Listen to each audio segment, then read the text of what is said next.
welcome to Murder at the Round Table. I'm Ipsha, I'm Raf. and we have another exciting episode as always. So, Raf, I'm gonna skip the pre-segment because I feel like this might be a lengthy one. Um, I Okay. also don't have a script made. I only have my research notes, so Oh, so we going improv today. All right. Let's we're do going this. improv. But also, I know I've had so much time to work on this. Mhm. I actually didn't finish my entire research. I was so like last time for the Nahanni case, I had so many sources, so many websites to go through. This one, I only have a podcast and a couple other websites, but I didn't finish the not the podcast, sorry, Yeah. audiobook. I didn't finish the audiobook. Last time I remember sitting on it, I think I had 5 to 6 chapters left of the audiobook. And with things happening in my personal Mm. life and my mom leaving for vacation and stuff, I totally forgot it. Totally forgot I had to go finish the research. And I think it was Wednesday. I was in my office and I'm like, oh shit, I gotta finish this. And I was thinking at that point, if worst comes to worst, I could just read a website and with full confidence wing it. But I had a few days and I can say that I didn't work on it. So I'm gonna go in with full confidence and wing it. So yeah, it's going to be completely improvised. There might be few times Oh, sounds good. when I just take a break to read my notes. I just don't want to read a website or my notes like word for word. So yeah, this might be a little bit long, but anyway, hopefully the edited version isn't too long. So Yeah. enjoy Neha editing all those parts of silence out. So from the Nahanni case, there was a particular person that you showed great interest in. And this person was Albert Johnson, who is also known as Crazy Albert from Rat River. Do you recall this? From Rat River, no. Vaguely. Yeah, so he was just a guy. He was suspected that he might have been killing the people who went to Nahanni and beheading them. And you were like, this is very interesting. I want to hear more about him. Oh, was this the dude that had the cabin? Yeah. Yeah. Okay. Well, they all had cabins, but he did have a cabin. He did. Yeah. I remember. He was the one who specifically mentioned in relation to having like some sort of like abandoned cabin or like living like super remote in there. Got it. Okay. Yeah. Same page. So, yeah, so this is the case of Albert Johnson, and Hmm. this is actually quite a historical case, not because it's related to Nahanni, but because this was Canada's longest manhunt. Mm. And not only was it manhunt generally anywhere in Canada, it was up north. Now, in exhibits, I did post a map of exactly where this manhunt occurred. It's in Rat Yeah. River. I have a couple of pictures of the map, and you can see in one of them where Nahanni is, and compared to where Rat River, where this incident occurred, happened. So it's far north, and um, so this is basically the point is why it's so like I guess interesting is because the chase, this manhunt, was happening in below minus 50 degrees Celsius weather. Of Of course. course. Yeah, so it's pretty amazing. Yeah. I imagine you would want to refer back to some Nahanni cases. However, I want to say my point of view first, and maybe by the end you could counter argue me and you're welcome Hmm. to do that. I do not think he killed any of the victims from the Nahanni case that I told you about last episode that I did. Yep. I do believe he has killed people. I just don't think he's killed those people. And we'll talk more about that Okay. throughout the episode. So let's talk about Albert Johnson. Albert Johnson, there's not much unknown about him. In fact, it is believed that Albert Johnson, his identity, this also may have been fake, and he might have killed someone and stole their identity, and that person was called Albert Johnson, and he just took the name and stuff like that. So what we know about him during this time. With DNA testing, there was more information found out later, which makes him a very interesting person, but we'll talk about those towards the end.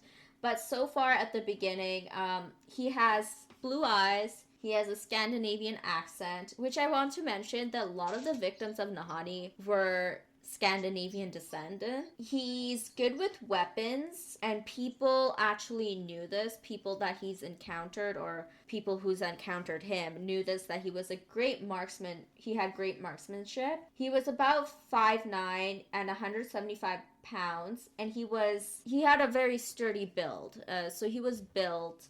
He was one of those people, he carried all his belongings with him.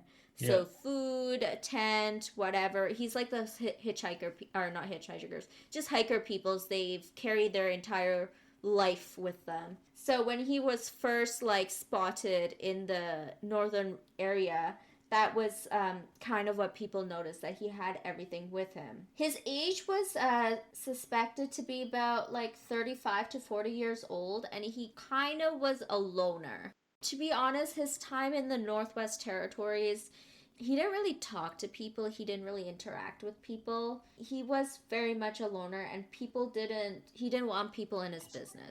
That's a little bit about what we knew of Albert Johnson for a while until there's been more developments, and I'll talk about them later.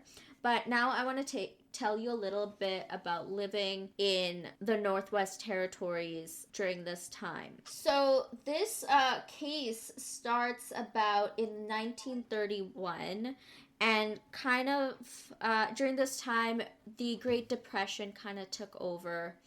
It's been around the North American region, especially the United States. So obviously we've had people come up to Canada for Mhm. the Klondike Gold Rush in the just before the 1900s. And during this time period, up to 1931, and even after that, a lot of Americans did still continue to come up to Canada in the northern regions for animal trapping, continuing the gold mining and Mhm. stuff like that. And it got them a little bit of money. But the problem with this is that the Americans, when the people that were coming from America, they're actually coming from far southern region of America. So places where it doesn't snow. And they're coming to a region where there's lots of snow, continuous snow, forever snowing. Mhm. And this was kind of like a little bit of a concern with the RCMP. Not that they did not allow these people to come in, Yeah. but they kind of set up rules. And one of the rules the RCMP set up is that they would constantly check up on the people that are coming in. And they made sure to talk to them, let them know kind of like their ground rules. So one of the ground rules is that they needed to have a trapper's license or a hunting license. This way, when they issue the license, they have the information of who's moving into the area, and then they can go check up on them. They also had rules about how far north people can go, because they didn't want people to go too far up north, or else that is taking more resources from the RCMP to, rescue the family or whoever's up there if that is needed. So yeah, first of all, they needed a license, and the only people that didn't need a license was the indigenous and native people living in the area, because obviously they knew how to survive, and the RCMP was not really worried about them because they knew to exist in a community and they were okay. I'm not really sure, but they didn't really require a license. Only the people moving in required a license, and I assume it's because the RCMP just generally needed to know who's moving Okay. in and whether they needed help or not. Some of the social norms in the area that I found was that because the Northwest Territories, for those of you who have no idea what this place looked like, it is very dark during the night and is very isolated. There isn't, even now, I think the population is maybe 1,000 or even less. I'd probably say a bit more than that, but Bit more. I could be wrong. But you have a neighborhood where you have house after house. That wasn't the thing. You'd have one house, kilometers later you'd have another house. So it's very isolated. And for that reason, if you're inside your cabin and you have someone knocking in, it was a social norm to invite them in, give them tea or some food, because chances are that person is not going to get food or drinks or anything for another 100 kilometers or whatever. So those were kind of the social norms, and I'm kind of setting it up, this up, because you'll see that Albert Johnson didn't really follow these rules or social norms. And that kind of became a problem and kind of put him in the position that he ended up being in. So let's get started. So this Albert Johnson person kind of showed up into the Peel River area, and you'll see that in the second map that I sent in the exhibits, and all the exhibits pictures will be posted on our Instagram page. So it's the Peel River going up into the Mackenzie River. People first saw him in that river in like a raft almost. It was a very unconventional ride. It was just 3 logs kind of like put together with a rope. That was in July 9th, 1931. That's when people first started to see him in the general northern area. Before then, people have never seen him at all. Sorry, did you say traveling around was like have like 3 logs put together? Yeah, that's what he was riding on. Oh. Yeah, it was very unconventional, and I think that's why like a lot of people that kind of stood out. So that was July 9th, 1931. I personally think that he wanted to go to Alaska, and we'll see why I think that much more later into the case. So he's trying to go into Alaska through the Northwest Territories. He's trying to get to Alaska through the Northwest Territories. And I think in the audiobook that I was listening to, he realized at some point he made a wrong turn. So he asked someone, a native person who was in the area doing whatever he was doing, he asked them, "Where am I? What location is this?" And once they told him the location, he's like, "Oh shit, I took a wrong turn." He was supposed to take another turn to go into the Yukon, but he ended up wherever he ended up, and I'm not quite sure where exactly this is. So when people first started seeing him on July 9th, he had very little supply to survive in the Northwest Territories. Again, this place is so isolated, you're not going to have a shopping center or a grocery store in your neighborhood. You're gonna have to travel for maybe about a day or two to get to like a superstore or something similar to that. But one thing that he did have is plenty of money. None of my sources state exactly where he got that money. Did he steal it? Did he come from wealth? It wasn't sure. So all of the few sources that I was able to find also suggested that none of their sources stated where he got that money from, but he had lots of cash on him. And during this time, he made it clear that he was not interested in meeting anybody. So whenever people approached him to be like, "Hey, how are you doing? Who are you?" he'd kind of like shoo them off. Saunter off. Yeah. Okay.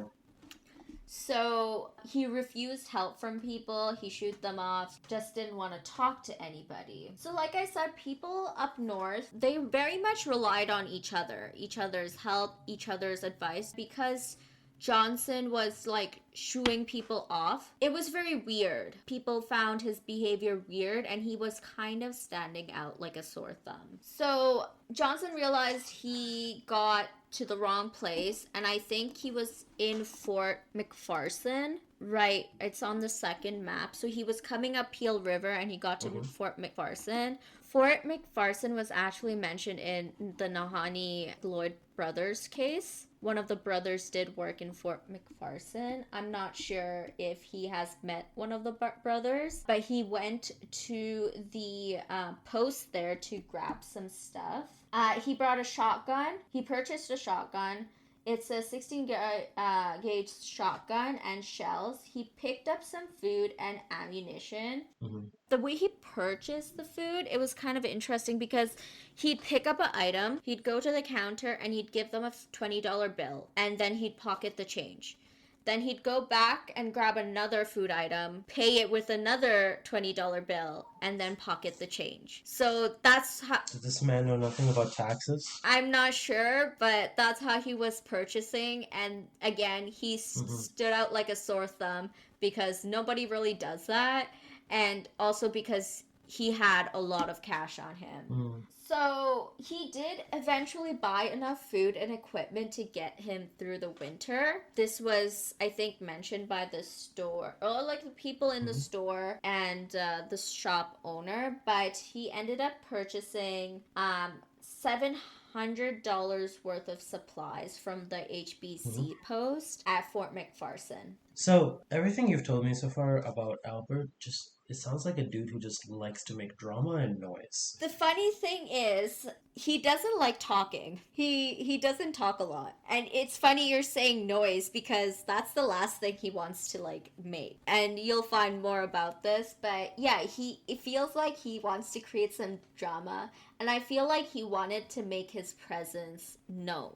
Unless he's totally unaware of what he's doing, and that is a possibility because like the $20 bills, Mm. he wants people to like stay away from him. He doesn't like answering questions and is a little bit weird. And unless that is kind of like what he grew up with, then I don't really know where he's coming from, but he's really weird. So people started to like realize there's a new person in town. He's different, he's acting weird, and word started to spread. I don't know if like it was kind of like a gossip that spread, or someone, a native individual who went to the RCMP and told the RCMP about it. So the RCMP found about Albert Johnson very soon. They just knew that there was a new person in town. He's behaving really weird. So there was Constable, I think he's a constable. I'm just gonna check that real quick. Yeah, Constable Millen. He is part of the RCMP, and he went to go question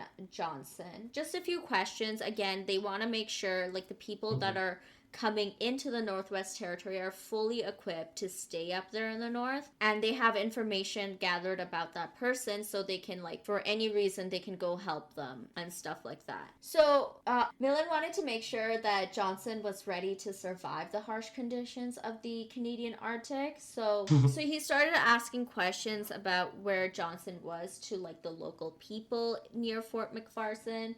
And then he finally ran into him at a trading post. So Johnson, being Johnson, he was not in the mood to talk at all, and he said very little. So when asked what his name was, he said his name was Albert Johnson, and he want nothing to do with the police because they're always causing trouble. And this is from the audiobook that I read, and it will be in the show notes because I forgot to mention where my sources are coming from. Anyways, so this is the audiobook that I listened to, and it just quotes this, that he didn't want anything to do with the police because police always caused him trouble. So right now, I'm thinking he's probably a fugitive. Officer Millen asked him what his plans were and where he was going and why he was there, and Johnson had very vague descriptions about what his plans were and really just didn't talk much. So Millen realized this guy wanted to be left alone and just left him.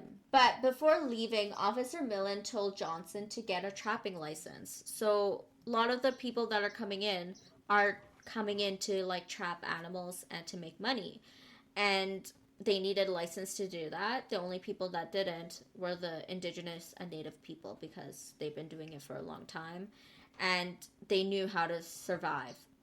And it just made sense that people coming in had got licenses, so the RCMP knew that they existed in the area. So Officer Millen told Johnson where to get it, and some of the places that he could get were like days away. But he also said that he could get it from him right now. So Officer Millen told him he can get the license from himself. But Johnson showed no interest, and Millen kind of left him at his own to do his own thing, and he kind of left the shop. So Johnson at this point started to purchase things to leave town.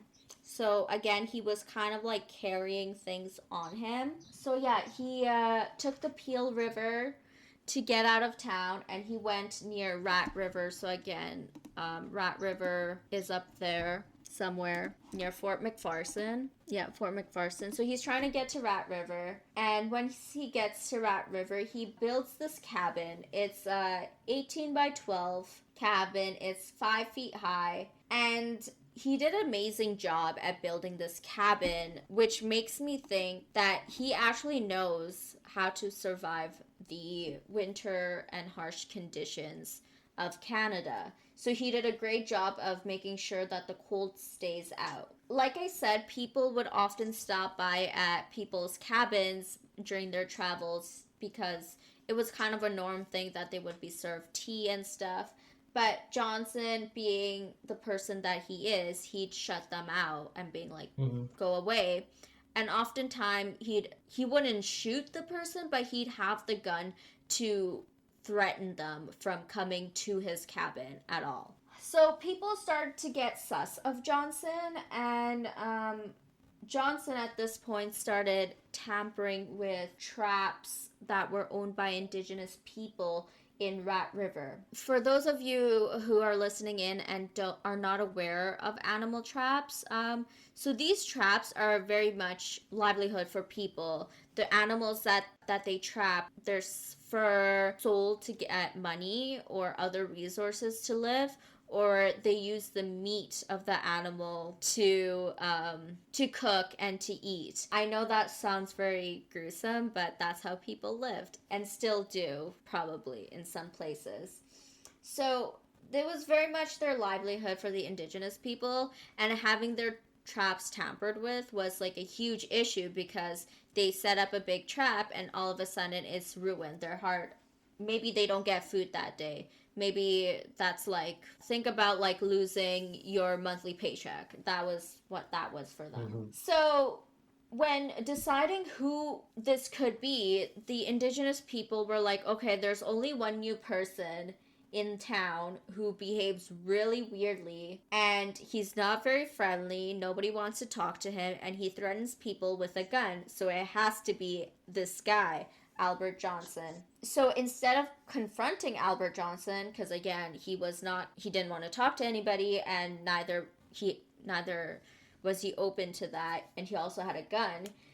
The Indigenous folks, they went to the RCMP instead. So they went to Mackenzie River, which was 110 kilometers. This is where they had kind of like a RCMP, not a headquarter, but like I guess an office. And then the men told the RCMP officers there about Albert Johnson and how he was tampering with their traps. So kind of we've moved far into the timeline. So Albert was first seen in July 9th, I think I said. Yes, so July 9th he was first seen. And by the time the Indigenous people complained about Johnson, it's Christmas Day that same year. So we've gone far. People have known a little bit more about Albert and his characteristics, and they've decided that they don't like him.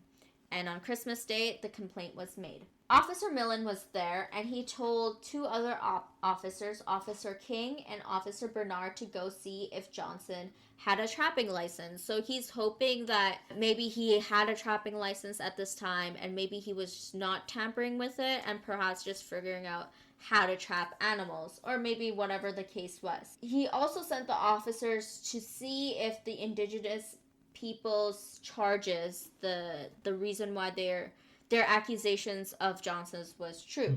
So Officer King was 25, and I'm not quite sure how old Officer Bernard was, but they got to work. At 7 a.m. December 26, Constable Bernard and King was sent off to find Johnson. It was very cold, and it took about 2 days to get to his cabin. When they got to Johnson's cabin, there was smoke coming out of the chimney, and his snowshoes were near the house, which kind of like told them that Johnson was home. I'm trying to like picture this little snowy galaxy. Oh yeah. I'm seeing it in my head. Or snowy land, and then just a tiny little, very cartoony. But yeah. So they figured he was home, Yeah. and the two men headed towards the cabin. Again, I just want to clarify, at this point, they weren't arresting him. They just wanted to check that he was okay, and whether like the people who were saying like, I think this man set off my traps. They just wanted to make sure that those charges were correct, and they indigenous people weren't just like falsely accusing someone. They weren't arresting him or anything, they just wanted to question him, and they were just inquiring about the situation. So the two men, Constable Bernard and Constable King, headed towards the cabin door, and with a loud voice, one of them, they announced who they were and that they were from the RCMP, and they were just inquiring about a complaint regarding traps being misplaced. However, there was no response back, just silence. Very eerie. Imagine just being in a isolated middle of nowhere and you're knocking on a cabin and there's no response back. The cabin, there was a burlap sack covering Johnson's 12-inch window. And one of the officers, I think it was Officer King, who noticed that Hmm. Johnson was slightly lifting the sack on the window to look at who was at his door and what was happening. They didn't really know what exactly was happening, but Officer King later realized that Johnson was actually trying to get his shotgun ready. So Johnson's in attack mode and he has chose violence. When Johnson realized that Constable King could see him, he covered the window immediately. The officers pounded the door once more.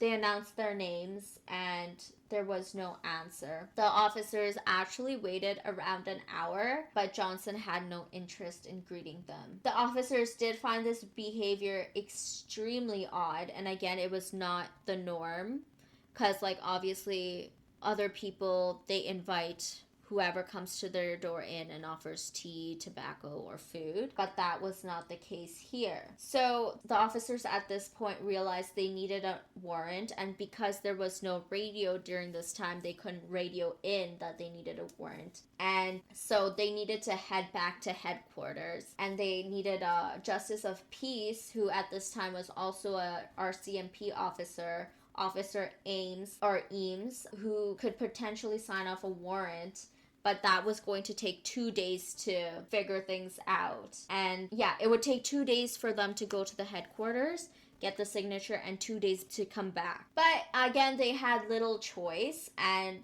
they couldn't break down the door without the warrant, so they headed back. So the headquarters was placed in a town called Eklavik, I'm not sure, but it's the small town place or admin place of Western Arctic region. Not really exactly sure where this is located, but it's still up in the north. Yeah, so it's the headquarters. This is where they would get the warrants. On December 29th, the two officers arrived to the Iklavik place, the headquarters, and told their story, what they saw, what they heard, and then a search warrant was issued. Not because they found the behavior to be odd, but there could potentially be trouble.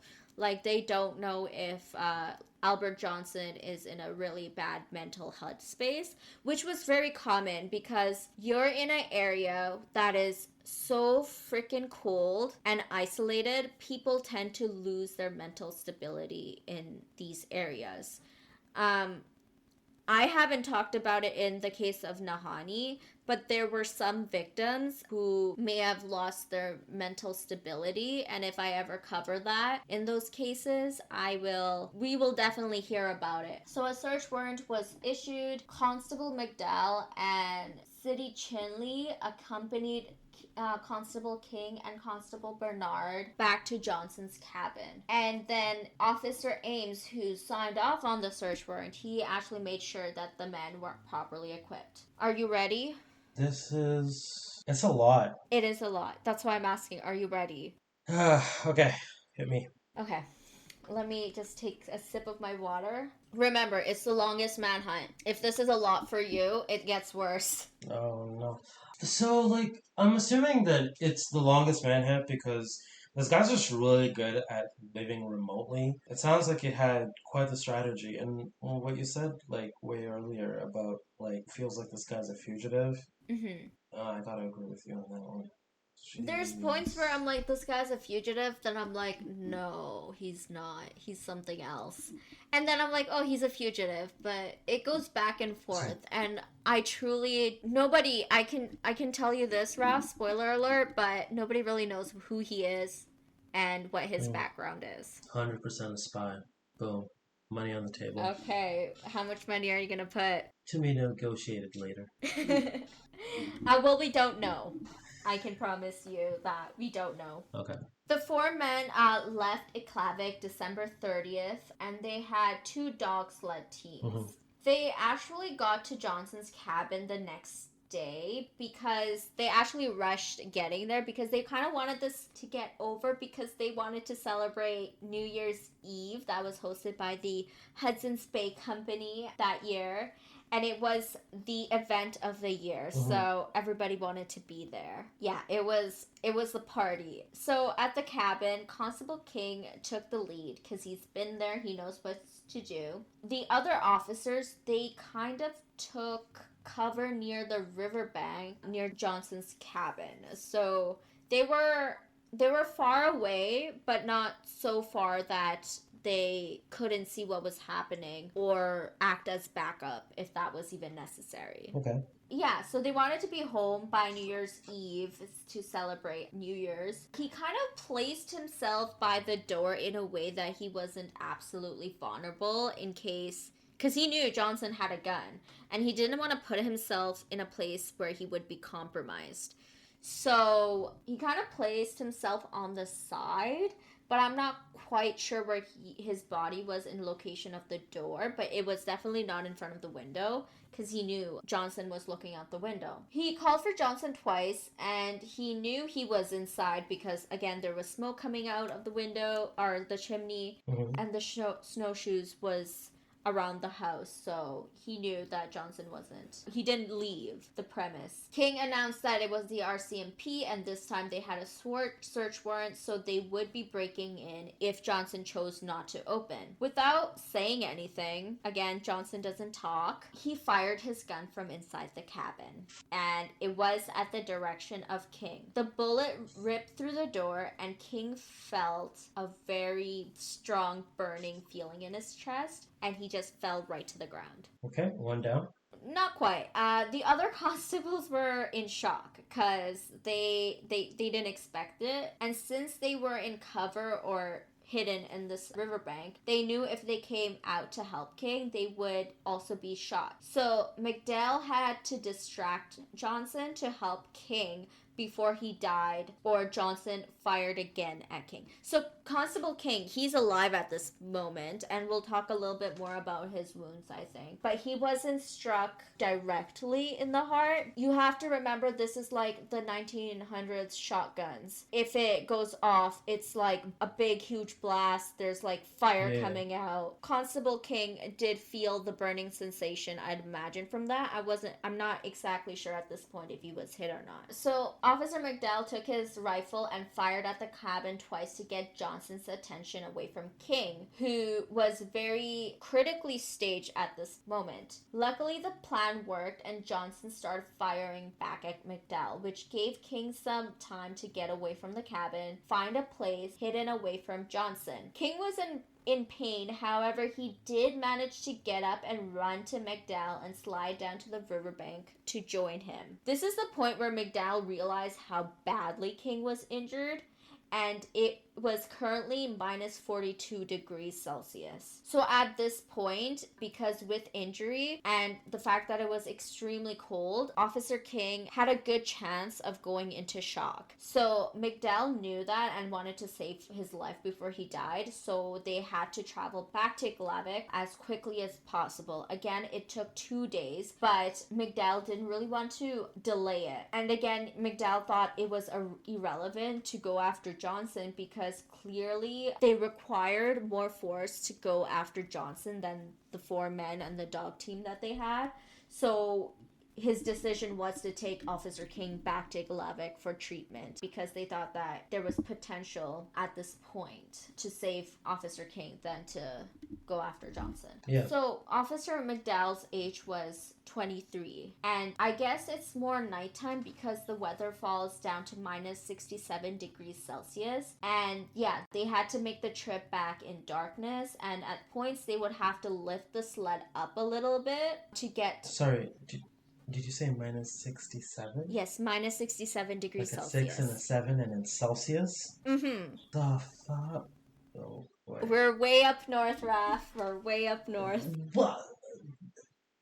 Yeah, but like, I can definitely tell that's crazy. the listeners. I don't know what kind of weather they live in, but sometimes it goes down to minus 30 here. And when we go out, we don't stop work. We have school, we have work, life just continues. When you go outside and you take a breath in, it is so crisp. Your nostrils will like get crisp from the cold air. You can definitely feel it in your face. Yeah, so minus 67, I don't know. Like, that is a lot. Hair will start to turn white. Hair, beard, eyebrows, eyelashes. Yeah, I can't even. Yeah, no, I can't Yeah. imagine that. So that's minus 30. So they're dealing with 30 more degrees. So yeah, again, because of the weather, people tend to go into shock. And then Officer King obviously has a wound. Mm-hmm. They're trying to rush back. So it was pitch black again, just because they have a mode of transportation. There's no street lights. At points, because of the terrain of the area, they had to lift the sled that Officer King was laid on, lift the sled and put it down lightly so that there's no force or pressure on Officer King, and they had to hurl him back to the Iglavik place for medical treatment. So when they arrived at Iglavik, it was 8 a.m. and it was New Year's Day. They missed the party, sadly. McDowell had a knee injury, and sadly one of the dog sled team dogs passed away to exhaustion on the trail. Okay. That's really sad, though. Yeah, but again, it gets sadder, to be honest, but No, it's a doggy. Yeah, and they're a strong team, I must say. Like, the shit they had to go throughout this entire case. A really strong team. Oh my goodness. Sorry, I just wanted to say, also, you're doing a great job. Thank you. I know I've been quiet for a lot of this, but like, it feels like there's a movie playing in my head right now. Oh, I'm glad. Thank you. And hopefully to anyone else who's listening. But yeah, okay, continue. Sorry to cut you off. The medical reports of Officer King showed the bullet missed Officer King's heart by an inch. However, there was injuries to his ribs. King received great care from the medical staff at Iglavik Hospital, and he was able to move around pretty soon.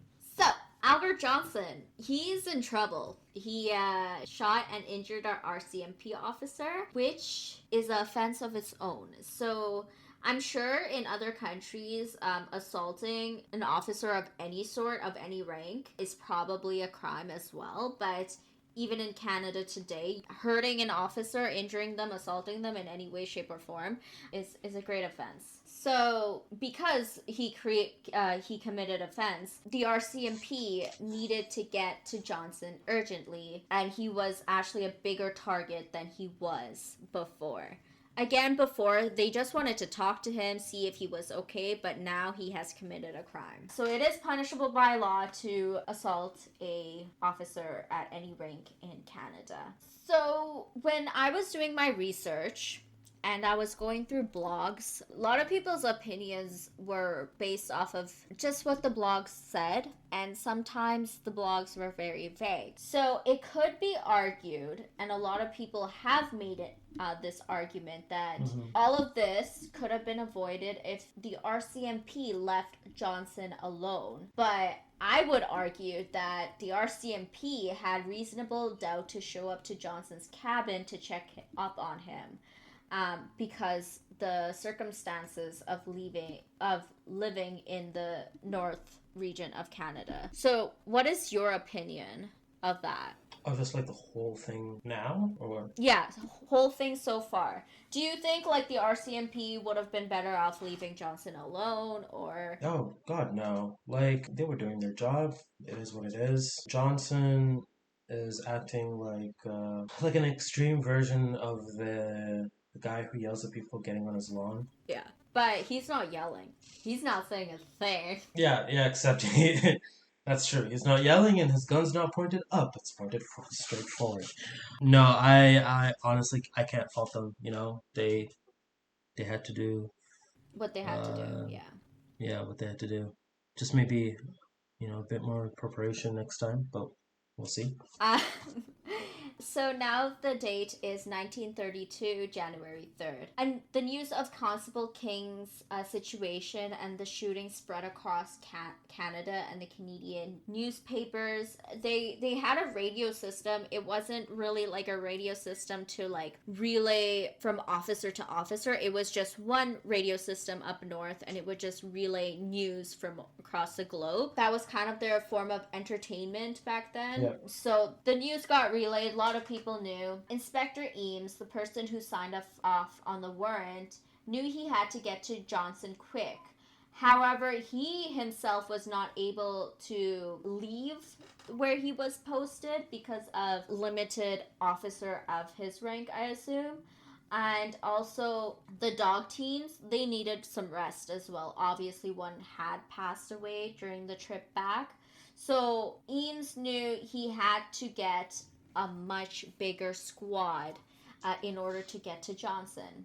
And Johnson was armed, so they needed enough armed men to surround Johnson's cabin. Yeah. But Eames at that moment, he didn't have that many people. So he turned to the Canadian Army's Royal Canadian Corps signals in Iklavik, which was the radio station. Hmm. And they relayed the information to get more staff. And he sent the message to the HBC trading post at Fort McPherson. And the message was for Charlie Rat. He was an Indigenous man.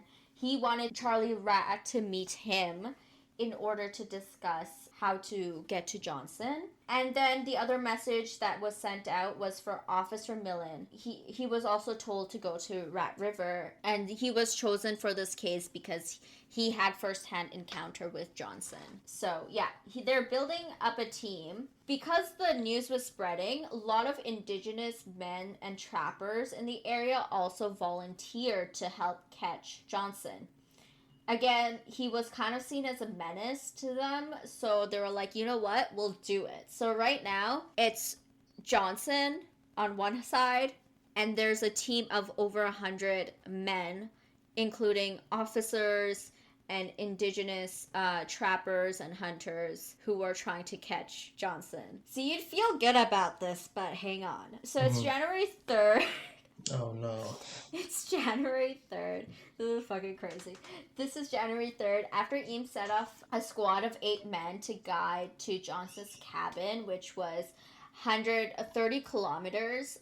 Yep. This was just officers, I assume. There was also Indigenous men that were meeting up at Rat River where the cabin is. There were 42 dogs used. The weather was bad. It was windy AF. The wind was blowing, so they were blinded. And we have experience walking to school in those conditions, where obviously at not that temperature, but like when the wind is blowing snow and you can't really see anything. So I know exactly what that feels like. And they were determined at this point to arrest Johnson. So Eames had the feeling that Johnson would not surrender so easily, so he purchased 20 pounds of dynamite at the trading post on the way. He wanted to use it as a way to blow up Johnson's cabin. The weather at this point was minus 40 degrees Celsius, and that is during the day. So there was some struggle setting up positions Hmm. around Johnson's cabin, and this put them back 2 days. And the problem with being put back any day is because they had limited food supplies. So when I assume like when the RCMP decides to do kind of like an Hmm. expedition or travel to another location in the north, they set up like, okay, it's going to take 20 days. We're taking this much food. But with Johnson's case, they couldn't anticipate how long things were going to take. And that was a huge issue. Yep. So we were at January 8th, the same year. Eames realized that they were running low on dog food and things had to be done quick. Two officers took some time to circle around Johnson's cabin to see if he was still there. Because technically he did have time to leave the cabin and flee the scene. But Johnson, it seemed like he had gone nowhere and he was still at the cabin. And he actually didn't take advantage of fleeing while the RCMP were absent from his cabin. So, January 9th, Eames' group was able to surround Johnson's cabin. They were 20 meters away from the cabin, just around the riverbank. And at this point, Eames called out for Johnson. He was told he was being arrested and also notified him that Constable King was alive. So, and the reason for doing that was Eames didn't want Johnson to freak out and do something terrible like hurt himself, thinking that he committed a murder. So, yeah, he was told that Constable King was still alive and he was not being arrested for murder. He told Johnson to surrender for shooting. However, just like before, he did not get an answer back from Johnson. Eames' next move was to break down the cabin door and run inside to capture Johnson. Eames strategically placed his men in area to shoot the cabin while other men would run towards the cabin door to break in. However, Johnson was firing back. But what was interesting was that his bullets were actually coming from the base, the bottom base level of the cabin. So the officers that were running towards him or around watching kind of assumed that he was laying down. He had a hole where he put his gun and shooting. But where the bullets were coming from was the base level of the house. So it would be that he was lying down on the ground to shoot. So one officer, Officer Lang, successfully used the end of his rifle to open the door. Once it was open, Johnson started shooting at the open door with two guns in each of his hands. Opening the door, however, revealed one important thing. Johnson had completely dug up 1 meter underground, which made it possible for him to shoot from the base of his house, but also duck or be clear of any bullets that was being shot at him. So he literally kind of like dug down, so he wasn't at ground level. All the bullets that the officers were shooting was going over his head, and he was completely fine. That is actually extremely aggravating. Yeah. But like, this is fascinating to me because this man, he knows what's coming. He's ready. And it makes me think he's a fugitive, or the fact that he's built a cabin so nicely to live in the far up north suggests that he's been up north for so long. However, nobody's seen him in this area. Wait, but do you think he's been like up north as Albert Johnson the whole time? That's the thing. Like, I don't know. Probably not, because he clearly stole that identity. That's been discovered, that's been suggested by a lot of the officers. I have other theories, which I will get to at the end. Yeah. But it's very interesting. And even if he's under another name, like, people would have seen a face and being like, oh yeah, that's that guy, that's Bob, that's John, or whoever. Okay. But nobody's seen him in this area. So Johnson shooting at the door and at Officer Lang made Officer Lang zoom back to the riverbank to hide.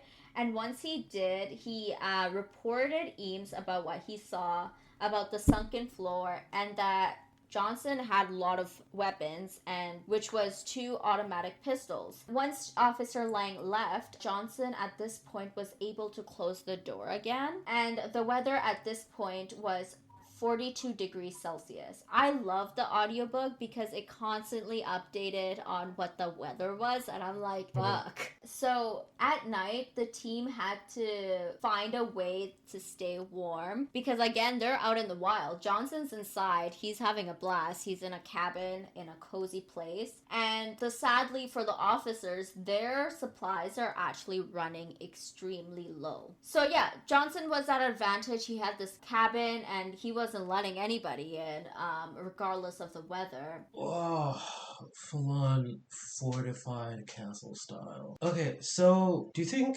I don't know. Did they ever check if there was anything under the house? No, but he dug up the house like underneath. Oh, like when he was building it? Yeah, no, like when the door was broken down, they Mm. realized that he had dug up 1 meter below ground level to give him an vantage point. Oh, no, sorry. I meant more like if there was like something else that would have made fighting for that place so worth it. No, they didn't find anything. I don't think they even checked. Okay, okay. So this was at nighttime. The officers had to keep warm. Johnson was at a vantage point because he was in his cabin. And the other advantage point that Johnson has that anytime there was a light flare or movement at the direction of where the officers were, he would shoot at them.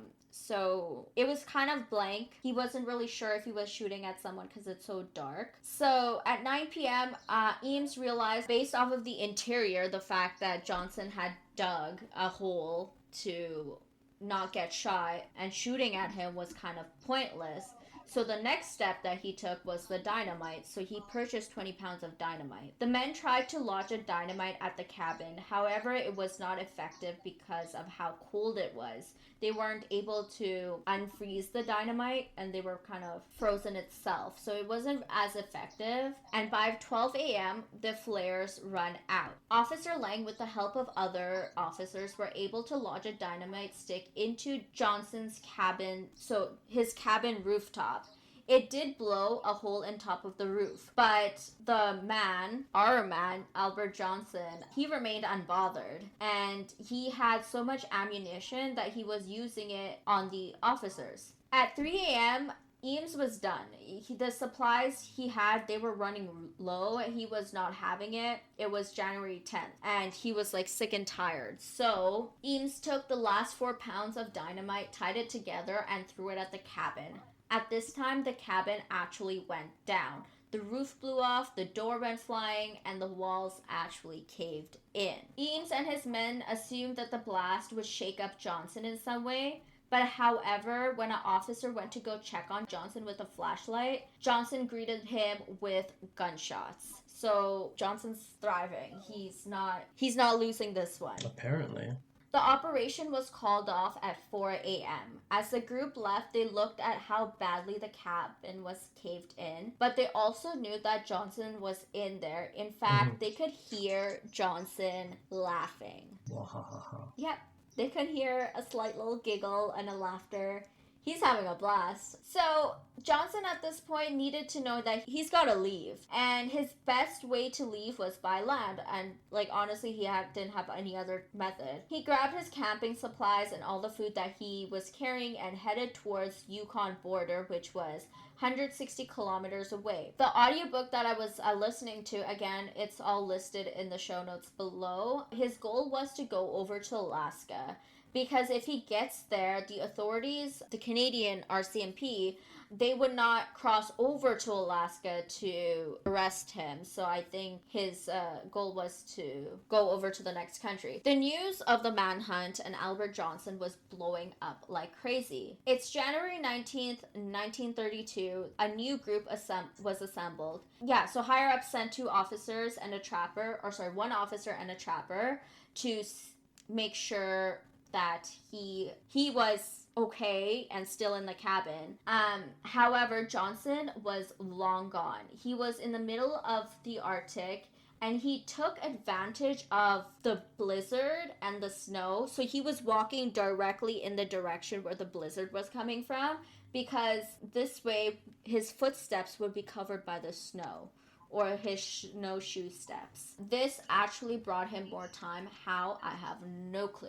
This is where I stop my research, and then I'm gonna just read off a couple of websites. So currently I am on rcmpgraves.com.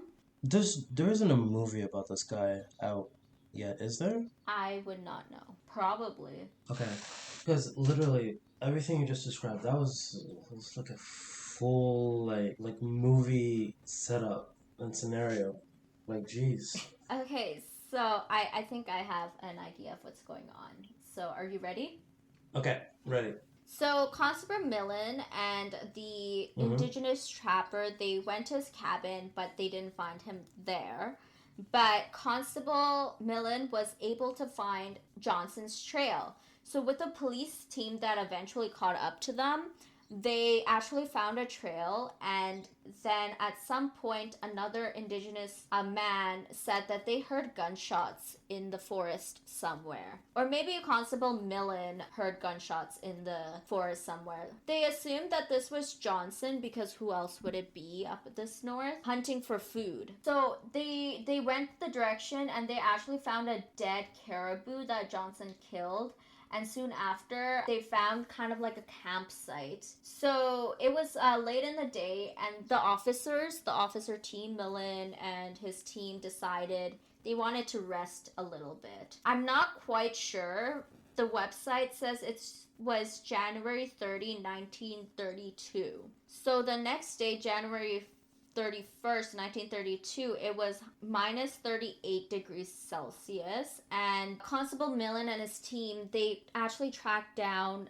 Johnson about 8 kilometers, and they kind of approached just the general area. So they actually started to fire back and forth. Constable Millen fired once at Johnson. Johnson fired back, and this went on for a little bit, and then finally Johnson shot Constable Millen in the heart. First one that's like died. Yeah. Yeah, so now it's official that there is an officer down. Or sorry, this is the second officer down. Or first. Mm-hmm. No, this is the first officer down, sorry. He's down, and the officer team that he Oh, brought with okay. him, they were very confused because none of them had like nursing training, so they couldn't do anything about him, and they were kind of in shock. The three remaining volunteers, or the officers that were with him, kept Johnson pinned down with firing, while the rest of the team moved Constable Millen's body out of Johnson's view. So then they had to go back to Iglavik and to report the incidents, and they also had a burial for Officer Millen there as well. So things are crazy at this point, and people are like, they can't afford another death. So what's happening now is the RCMP actually got help from the Air Force. So on February 5th, renowned bush pilot Wilfred May landed in Iglavik, and the plane was actually used to locate Johnson from the air.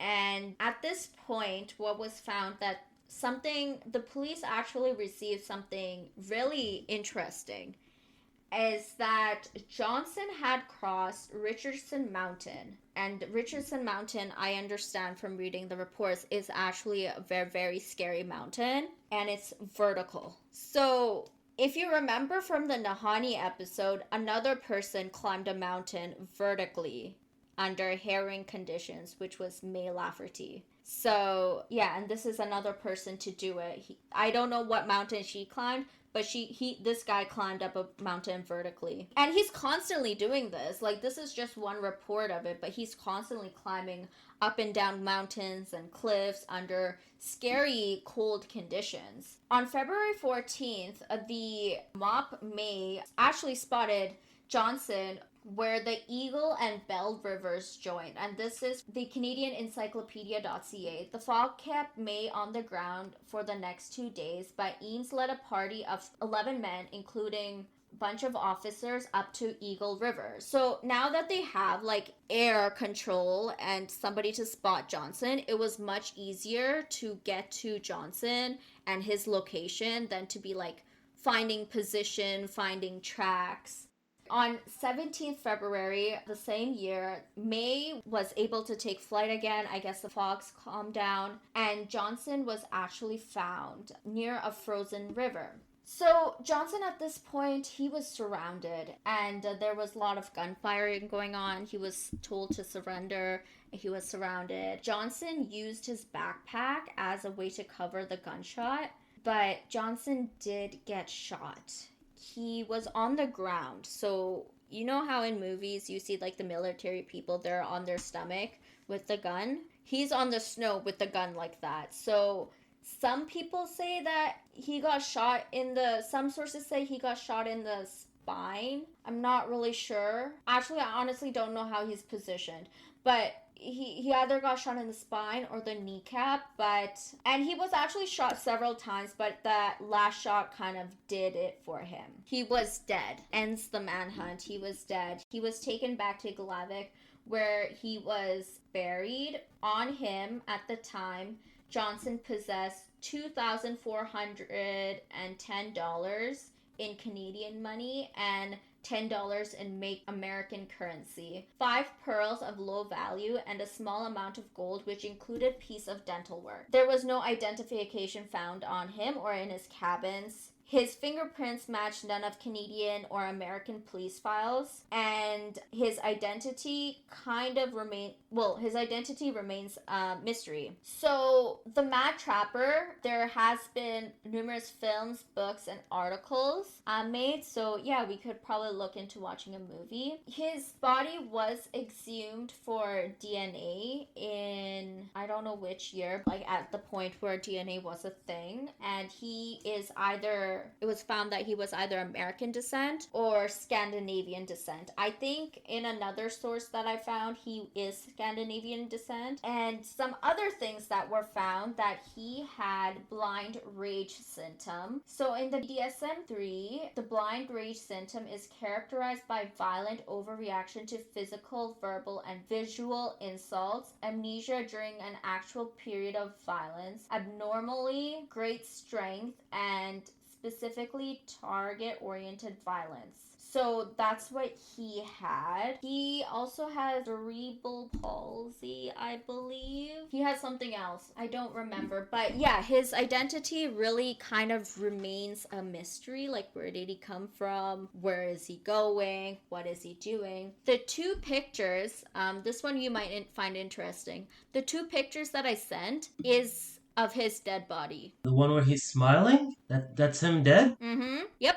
He has been laughing. Like, he hasn't said a word during this entire manhunt, but he has been laughing this entire time. I think really okay, yes, look at the DNA and stuff. Yeah.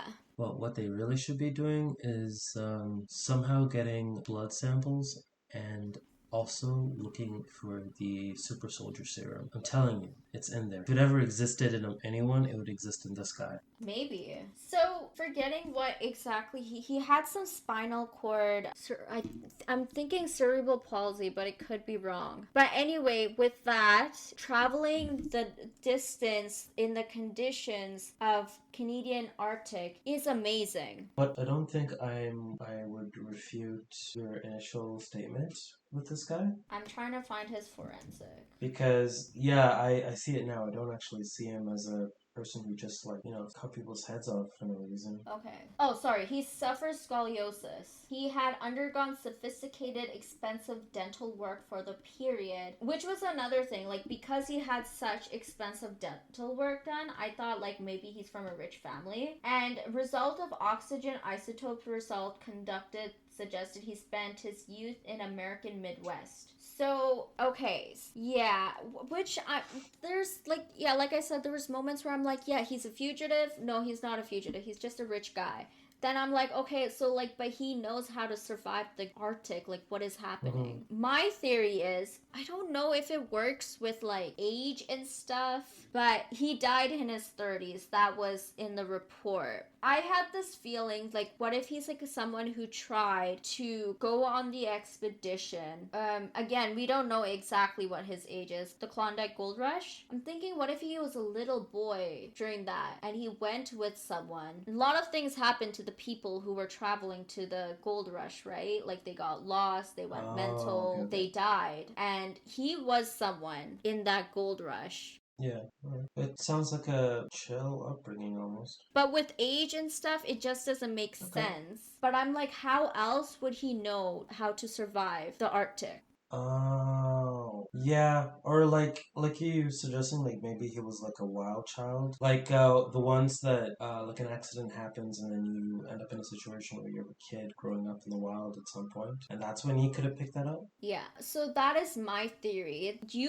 Or not you, if you want to, you can. But if anybody knows that there's a person in their family missing, they actually can submit DNA to match with Albert Johnson. If they're like, you know what, this sounds like my in laws, let's give it a try. Yeah, it is. It's very much a thing. You can try that. Oh, I did not know that. If you think that you have family missing. And I want to say, like, when you do that, if you're ever like, my family, I haven't seen this person in ages, I don't know where it is, nobody's heard from them. There's been incidences in Canada where cases have been solved like that. So, yeah, but he was never in any criminal record in Canada or North America or in the United Hmm. States. So, this is my presentation of Albert Johnson. Yeah, it was 1.5 hours. That was a very thorough presentation of Albert Johnson. Whew. So conclusions on this guy. It's probably not the person we're looking for, but No, he definitely has killed people. oh yeah, with this whole story. Okay, I'm gonna run with secret agent, honestly. Agent of some clandestine organization was trained up and then for whatever reason decided he's gonna go and just live in the wilderness. Maybe, I don't know, just like survive. And that's just what he wants to do. I'm thinking if a secret agent would run away from authorities like that. Like, I'm sure they're not going to be like, listen, I'm a secret agent, blah, blah, blah, this is my identity. But Oh no, I don't think like he's practicing. I feel like he would have been or some like high up soldier who was trained up that and was definitely one of the suggestions made by someone, that he may have been yeah. like a veteran in the World War and Hmm. then he just didn't have a place to stay. But wouldn't veterans like fingerprinting and stuff, wouldn't that be on record? Back then, was that a thing or just no? Now it would be. Fingerprints, I don't know actually. When did we start recording fingerprints? I don't know if that was a thing. True, true. Let's see, fingerprints in Canada, early 1900s. Yeah. So fingerprinting may have been a thing then, but was it that used? Maybe not. Or, you know what? Maybe the people who need to know already know who he was. That could also be a thing. But the RCMP said also suggests that his identity remains unknown unless there's higher ups that know exactly who he is and they're not willing to share. That is a whole different story. But that's another thing. Like, if Albert, like, if that's the case, did they find out his real identity after he was killed? Like, if someone knows, probably. Like, if an officer knew, because clearly if he was Hmm. like an agent, whether it be from the country or out of the country, they wouldn't have went after him. Yeah. So you're thinking it was a RCMP oopsie? Yeah. No, no, no, not necessarily an oopsie. Just probably something that's like withheld. Just the name is withheld. Yeah, could be. But yeah, you people are allowed to send in DNA.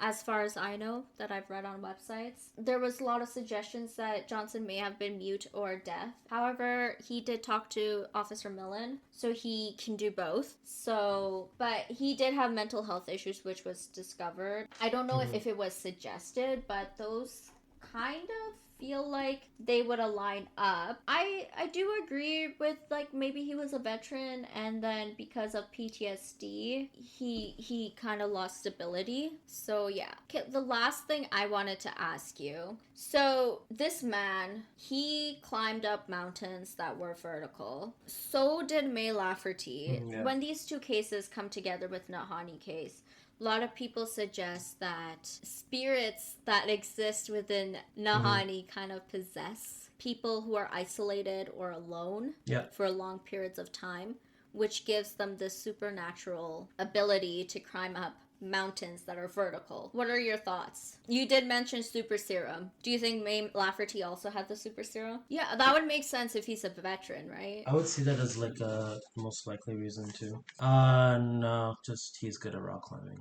I don't know why. He's good at rock climbing. Yeah. Yeah. Well, that was my presentation on Albert Johnson. It was a pretty clear like deep dive on him, and I guess he's out of running for contenders of like who exactly was doing that. Yeah.